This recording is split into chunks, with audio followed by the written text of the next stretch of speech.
again with K-Square Fitness. Today I'm going to be breaking down the double dumbbell swing. Alright guys, so key points of performance. We got a complex movement, the hinging pattern just like the kettlebell swing. So we got to break that down, a lot of steps to it. So first thing you got to do, straddle the dumbbells, take one step back. If we're trying to get into a swinging motion, we got to be able to have that first swing come right here. So take that first step. Notice that from here, my back is flat and not rounded out. So if you can't get into this tight position first, take things down to the floor, arch your back, round your back, arch your back, will be step number one, so that when you're getting ready for the bells, you're flat back. That's number one. Or number two, straddle, one step back, back is in a good flat back position, and then you're gonna pull this sucker up close like you're hiking a football, back stays flat, shoulders are pinned back without rounding.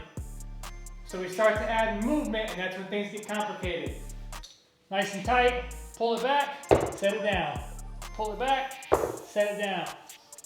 If you're able to keep your back flat, you can move on to the next thing, but I want you to do a body weight only first.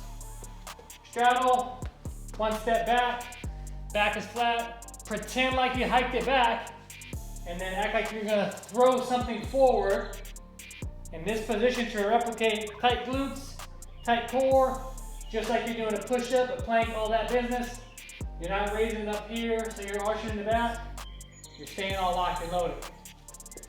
Straddle, take a step back, squeeze it here, and then start to feel what that feels like to look ridiculous doing a body weight swing.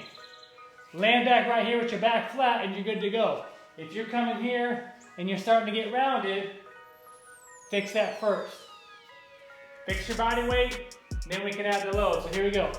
I'm locked and loaded, squeeze the glutes, back stays flat. And as I go up, I'm not doing not the slightest bit of a shoulder raise. If you try to go here and then pull this up with your shoulders, you're gonna feel that in your lower back. Two ways of feeling your back: pulling it up and your back is rounded.